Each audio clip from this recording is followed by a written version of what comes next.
And this combination is unbelievably simple and really effective. You're simply striking the knee, and as you load your foot back from striking the knee, you lean in and strike the face, or whatever's available. And more often than not, this will breach somebody's defenses.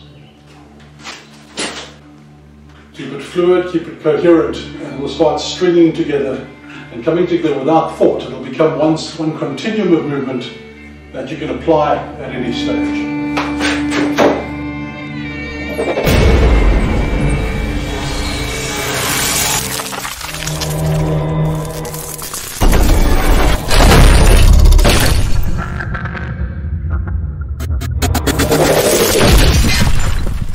Right, welcome guys. I'm going to be spending a very short period today talking about 6 techniques or combinations of strikes that work really well in a real fight. So what constitutes a real fight? You know, you frequently get guys going, well, this works in sport, but it may not work on the street, whatever that is, and so on and so on. My definition is very simple. A real fight is where somebody is actively resisting, actively trying to hit you back, wrestle you back, and prevent you from hitting them. It's that simple.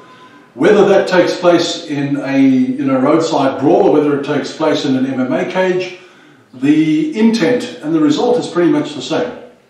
The only difference is application. In Krav Maga, we borrow heavily from combat sports because a lot of those things work exceedingly well under pressure.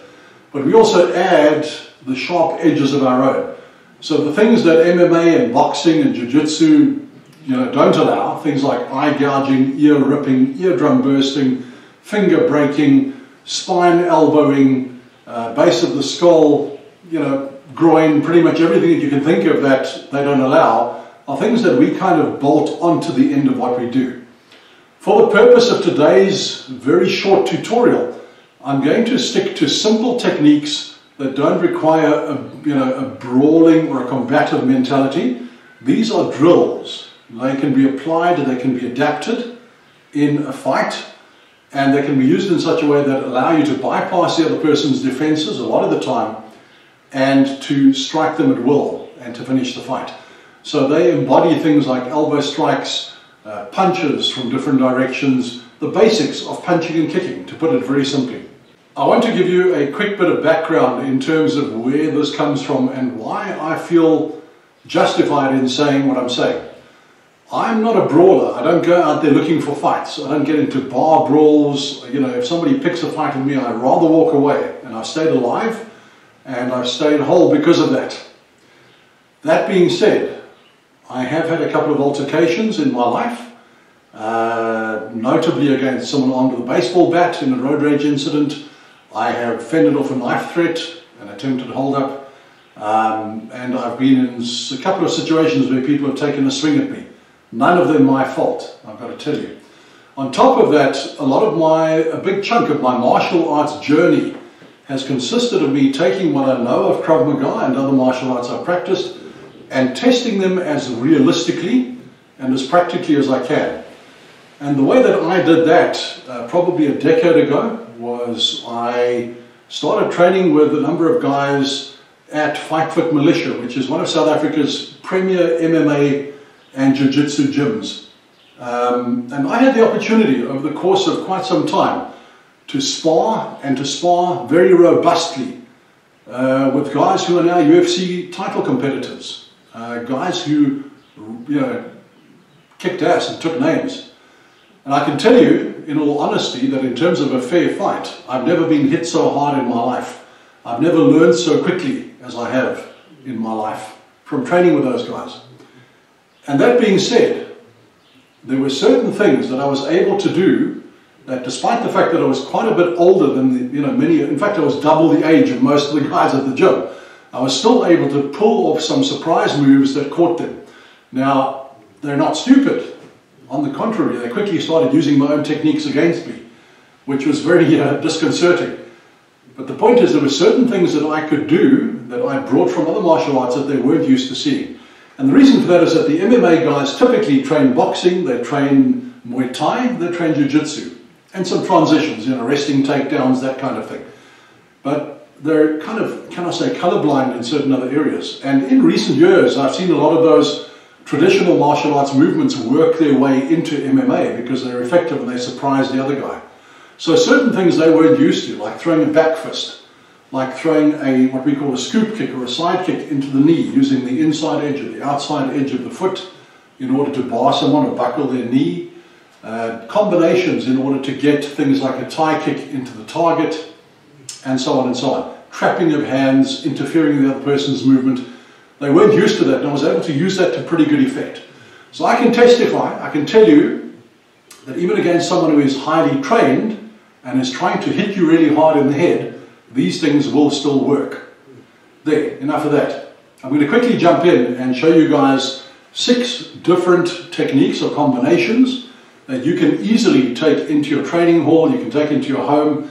You can train them solo, you can do them with a partner. If you have a training dummy or a boxing bag, you can train them just as easily that way. And in no particular order, here we go.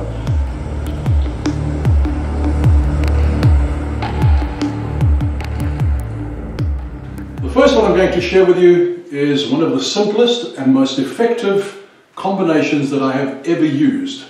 And it works almost all the time because it sets the other person up all the time. And it's a simple, simple combination. By the way, I've used this against someone who was trying to take my head off with a baseball bat, and it still worked, even though it's not a baseball bat defense. And it's very, very simple. It consists of 3 movements. It consists of a straight jab, it consists of a right cross, and as the right cross goes, it consists of a tie kick following on and striking the outside of the thigh. So a very, very simple combination. And this is how you do it. From your setup, from this position, you simply slide forward, you throw out a jab. The jab and the cross are both feints. They're designed to get the guy to lift his hands and to take his weight off the front foot. So the jab and the cross are to get him to retreat slightly and flinch. And as the cross goes out like that, you'll notice my body rotates, my hip rotates, and off that hip rotation, I fire the tie kick, which goes, of course, into the outer thigh just above the knee. And in terms of getting a tie kick in there without him being able to see it, it's hugely effective for 2 simple reasons. Firstly, you've caught his attention up here, and secondly, with that hand remaining extended, you're actually physically, literally blocking his vision. He cannot see your rear leg moving. So from here, it's a simple slide forward, 1, 2, bang, and throw the tie kick from there and reach it in using your hip. It's really, really simple. The key point here is that it's not 3 strikes. It's not a jab and a cross followed by a tie kick. It's a jab and a cross, and the cross becomes the tie kick. Cross is the setup. The hip movement drives both of those at the same time.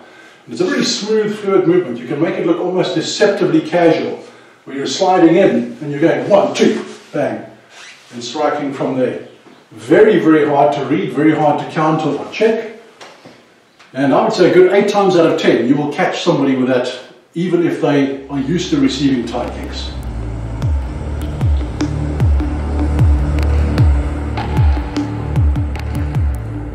The second technique or combination I'm going to share with you is a technique designed to counter-punch somebody who's throwing a punch or a strike at you. And typically, you know, when most people throw strikes, it's either a jab or a looping cross. It's a swinging straight punch going for your face. And there are many ways of dealing with those. We can shield up, we can parry, we can do all sorts of fancy things. But the simplest defense against somebody who is throwing a punch at your face is simply the pat. And this is taught in boxing, it's taught in a number of combative arts, where simply as the punch comes toward you, use either hand and just pat. Just land on top of the hand, pat it away, and counter from there. Now most guys, when you pat their hand or you parry their strike, immediately that cues them to throw the other hand if it's not already on its way. It's what you do after the pat that makes all the difference. And so this is how this works. It's also a very, very simple combination. 3 movements. The first movement is as the punch is coming toward you, you're literally using the hand to pat. So if somebody's throwing their right hand at me in this scenario, I'm simply shielding and patting the hand down and away. And off that pat, he's expecting me to do something like this and throw the backhand, because that's how boxers work. That's how Muay Thai guys work. They'll hit here, and because that hand is now engaged and this one is chambered, that's going to go out, or that's going to happen. And the way that I found confuses a lot of people, and they don't expect this, is to pat, and with the same hand that you pat with, I'm going to use my left hand here, you pat away the punch as it comes toward you, and from there simply reach in, make a fist, and throw a back fist using your knuckles straight into the temple, side of the jaw, side of the neck, side of the head, from there. So we're going pat, back fist, like that, basically just swatting across, and from there, this hand now fires. So again, once the vision is obscured, he's slightly distracted by this blow, this hand just follows straight through with a straight cross. Straight through with your backhand and punch straight into the face. Now obviously in Krav Maga terminology, it doesn't have to be a fist. It could be an open hand, palm smash to the face, fingers to the eyes, all kinds of things. But the pattern remains the same. I'm intercepting or reading that punch, simply patting it away and throwing the back fist strike from there. So that from that position, 1, 2, 3, you can throw strikes very rapidly and penetrate his defenses before he has a chance to engage the other hand. The key point there is to, if possible, try and step to the outside. So if he is throwing his right hand, then I'm going to pat with my left hand and step to the outside of his punch, where he's exposed and he can't bring his other hand into play quite as easily. From there, it's a lot easier to reach in over his defenses, throw the back fist, and throw the punch from the backhand. This is a very easy one to train at home because you can visualize it. You know, you can either have a partner throw punches at you slowly, or you could have a dummy like this, or even take a dummy like this, or a punching bag and attach a pool noodle, or simply visualize an arm coming towards you from a number of different directions. It's one of those things where it's advisable to start out slowly, just read it. Pat the hand out of the way, throw the back fist from there. Notice I keep my shoulder up, my arm is here to protect my jawline. The other hand stays up to protect the face. And of course from here, if the range changes, I can turn that rear strike into something like an elbow. I can turn it into anything, a clinch, whatever I want to do. But the key point here is to pat and move straight in. Most people are used to patting, and they see it as a defensive movement where you pat the hand, move back, and then you start countering from there. And the advantage of this is that you're almost bouncing off the arm. For the guys who attend our classes, you'll know this as the climbing the ladder principle, where if somebody reaches toward you or punches toward you, we typically use that as an opportunity, a ladder to get to the other person. You know, so if a punch is coming toward me, I'm touching it there, and striking using a back fist. Similar principle here. The only difference is, as the punch comes in, I'm patting back fist and throwing a regular straight punch into the face. Very, very effective.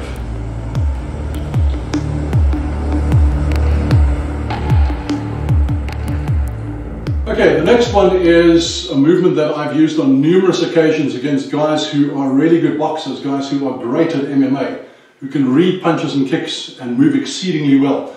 And for some reason, this little movement seems to bamboozle them and break their rhythm very easily. And it's 2 simple movements. It's a great one to practice. From here, as the other person starts moving in or initiating a movement, we're using what's called a stop hit. Now, Bruce Lee first taught this back in the 1960s. In terms of the moment somebody moves, you move and then hit whatever he's putting in the way. So we're not parrying, we're actually hitting something to make him pause, to make him stop. And that could be a knee, shin, face, incoming hand, whatever it is. And the stop hit we're going to use here is the foot into the other person's knee. Now, I don't know if you guys can see that clearly from here, but what I'm doing is I'm lifting my leg up, and what I'm doing is I'm taking the inside edge of my foot and I'm slamming that into the knee. Boom. I'm throwing it a bit high so that you guys can see what the foot position looks like. So it looks very much like a typical Wing Chun kind of, you know, chop with the inside of the foot. If you aim that at the knee, and the idea is not to smash the knee backwards, just to stop him, to check him. The moment you do that, his hands tend to drop, his focus goes there, and it stalls his movement. And this combination is unbelievably simple and really effective. You're simply striking the knee, and as you load your foot back from striking the knee, you lean in and strike the face, or whatever's available. So you're using the body as a cantilever. You're hitting the knee, and as the foot comes back, you shoot the hand straight out. You don't need to chamber it all the way back. It's basically a jab using your rear hand, if I can put it that way. So it's a simple 1, 2, like that. Into the knee, into the face. Keep your hands up, of course, because he is trying to hit you. 9 times out of 10, a guy who is used to dealing with a cross and will dodge it or block it easily doesn't do so in this case, because the moment you touch the knee, you're inducing disruption. His focus is forced downstairs. And in that split second, as you hit him, as the foot comes back, you just shoot that straight out.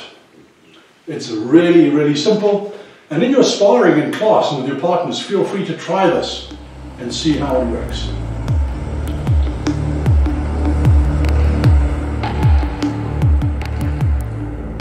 The next two movements I'm going to share with you are really, really simple. They're super simple. They consist essentially of one punch or one strike. And the first one is what I like to call the fencing jab. Now, if you look at boxers, typically guys who do Muay Thai, they learn the jab in such a way that it's, there's a bit of a slide in, they throw the jab, they hide behind the arm and it comes straight down the pipe into your face to disrupt you, to take your hands out of the way and to set you up typically for a cross or a hook or a grab, whatever it is. And it works pretty well. There's a reason why they keep on using it. The difference between the standard boxing jab and the fencing jab is this. For the boxing jab to work, I need to be within about, just outside of arm's length range from the other person. So it's a little shuffle in like that, boom, there goes the jab, followed by a cross or whatever I'm going to throw. The fencing jab, as the name suggests, is very much like an Olympic fencer, where as you reach in, instead of just jabbing, you're literally swiveling your body sideways and sliding into a deep lunge as you go in. And the boxing jab is meant to just, tap the guy and set him up for the power shot.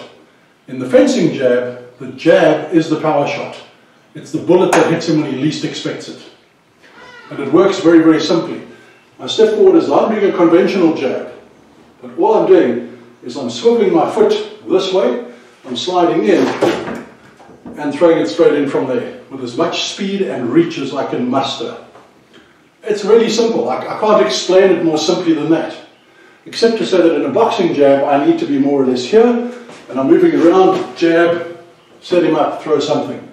Whereas with the fencing jab I can be at kicking range, I can be here, which is considerably further and makes him feel like he's in a safe space where I can't reach him. To reach him I've got to cross quite a big gap. Typically when I start moving like this, the other person starts moving. They move back or they move sideways because they're anticipating me trying to reach them or to do something and throw a kick, possibly. And the only difference is here, I move the hand first. This is critical. I don't slide in and then try and reach. The hand starts to move first. And as the hand moves, the body follows. So essentially I'm going from here, like that. It allows me to cross quite an expanse without the other guy realizing what I'm doing. By seeing my hand moving, he feels like he's still out of range and he has enough time to react. But because my body is now following the hand, it allows him significantly less time and allows me to get to him before he can react properly. And more often than not, this will breach somebody's defenses.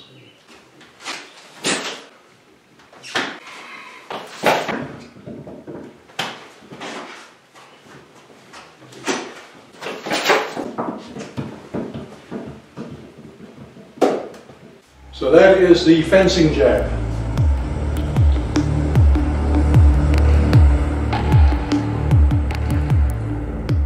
The next one I want to share with you is kind of similar. It's as old as time itself. I think people have used this from the very moment humans started hitting each other. It's a purely reflexive movement and it works. I call it the wrestling bomb. If you look at combat sports where wrestlers dominate, their goal is to get really close, to hug you, to take you onto the ground, to pin you down and then to either hit you unconscious or to tie you in a knot so that you pass out or die. But how do they get you there? Very often a wrestler, when faced with a striker, someone who is picking him off by throwing punches and kicks, reverts to what he knows. And what he knows is grab hold of something and hit it. And you see this particularly in the old days of the UFC when, some of the guys who came in purely with wrestling and knew nothing about boxing or punching, they would revert to this, where they'd be facing someone and quite simply, while the guy was standing there, they'd grab hold of his wrist, or they'd grab hold of his body, or they'd slap the hands out of the way, or they'd just push a hand into him. And from there, they'd hide behind their shoulder and take a big bowling swing like that. So it is literally a liberty. It's a huge overhand swing like that, where you're kind of hiding behind your arm, You're throwing all your body weight into that lead punch, as it were. And the reason it works is very, very simple. Two things. The first thing is you're engaging him here. You're doing something to take his hands out of the way, or to grab hold of him, or impede him. And he may think that you're trying to wrestle him or get control of his wrist. What you're really doing is, as you're grabbing, you're getting his focus on the center line. You're stepping in, throwing this over so that even if he raises his hands, you're going around his defenses behind him and striking into the jaw or the face with that big bowling motion. In theory, this shouldn't work. In practice, it works exceedingly well most of the time. And there's no coincidence in the fact that when you learn Krav Maga with us, one of the first defenses you learn against a punch is a defense against a looping overhand punch. A haymaker, in other words. For the simple reason that it is dangerous and it works. So we learn how to shield as beginners. Later on we learn how to, stop, hit and tangle him up and all kinds of things. But as an attack, it's very effective. And it's very, very simple. As I said, from here, the moment a hand comes into your space, or you feel there's enough space to make a connection, you're simply patting or grabbing a hand or interfering with him in some way, boom, and then throwing it over the top, basically visualizing his hands right there. What you're doing is going around the hands and hitting him from that position. Super, super simple to set up. Again, you have an unusual amount of range, because typically people tend to think of the range of your back arm as being somewhere there. But by twisting the body and throwing over, without moving my feet, I can easily contact the face and knock somebody out from that range. A good thing to use against someone who's taller than you as well, because they don't expect a shorter person's punch to come over their defenses. Just putting that out there. So that is the wrestling bomb.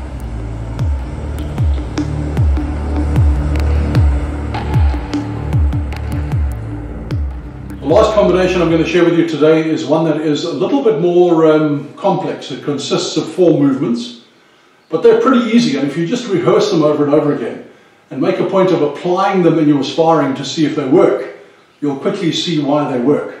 And they're very simple. Very often, not every fight happens at range where I can kick his knee and punch his face and that kind of thing. It turns into a close-up brawl where he's hitting me, I'm hitting him. It's a matter of luck and time before one of us gets knocked out. And in a case like that, we apply the good old clear, control, and counter, the 3 C's that we preach in our system of Krav Maga. The first thing I need to do is clear the immediate damage, the immediate harm that's coming my way. And if somebody is throwing big haymakers at you, slapping you, grabbing you, punching you, doing whatever, I need to clear those things out of the way. So typically this would be done at a range of either arm's length or just under arm's length, where it's really dangerous for me and for him. But I now need to do something. Maybe I'm backed into a wall, it could be one of those scenarios. So from here, the clear is very, very simple. The basic drill that every student learns at EDA when they start out is from here, they throw a hammer fist, they push the other person away, they throw another hammer fist. That's where they start. And the application, the implication of that is that I'm either hitting somebody bang on the side of the jaw, pushing him and hitting him again, or he's reaching into my space and I'm striking his wrist, taking him out of the way, striking the face from there. Exactly the same thing applies here. If I'm in a tangle and the hands are coming and hitting me and I have no idea what to do, then I revert back to that. You bring the hands up, from here just swing straight across. Whether you hit his fist, wrist, arm, face, it doesn't matter. You're hitting, clearing it out of the way, grabbing with the hand, hitting again, like that. So it's hammer fist, 1, 2, to clear the hands, like that. There are your first 2 movements. Hammer fist, from there. The third movement is taking your left hand and from here turning it into a fist and executing a short range hook around his defenses, straight into the face, like that, or whatever's available. So it's hammer fist, hook. Now, his brain is reading circular attacks. It's reading this getting hit out of the way. It's reading this, which hopefully may knock him out or stall him. What he's not expecting to come out of that is a direct linear attack. So it's almost like getting his attention on both sides of the periphery while tangling up his hands and then firing something straight down the middle. So the last movement after you've done the hook is simply a dead straight punch right down the middle into the face. So from here we're going hammer fist, hook, boom, and a straight punch into the face from there. The key to learning this coherently and practicing it well is to really start off slowly, not just this combination, but all of them. So start off fluidly, don't hunt for speed or force, but train the hips to move, to stay light on your feet, move the body, turn the spine, keep everything covered. And you know, when you're learning this particular movement, just start off slowly. Hammer fist, grab, hammer fist, nice clean hook, rotating the front leg, and from there you're literally looking at the target. It's as though you've drawn a bow. And you just release the arrow, boom, straight down the middle into his face from there. And start off slowly. Hammer fist, clear, hammer fist, hook, straight down into the face from there. And with practice and time, you can start amping up the speed and the flow. But don't hunt for speed, guys. Flow is better than speed. So, you know, the key is just to do this almost as though you're doing a kind of a rhythmic movement, a dance, if you like, and going from there. Okay. Keep it fluid, keep it coherent, and we'll start stringing together and coming together without thought. It'll become one continuum of movement that you can apply at any stage. From there. And that's it. So I encourage you to take them, play with them. As I said, use a dummy, use a punching bag. If you're lucky enough to have a partner, work with a partner. Otherwise, just visualize and do the movements over and over again. Get that rhythm into your body, practice them and apply them, and then come back and let me know what you think. Remember that at the end of the day, our goal is to train until the mind forgets and the body remembers. Thank you guys. Enjoy your training.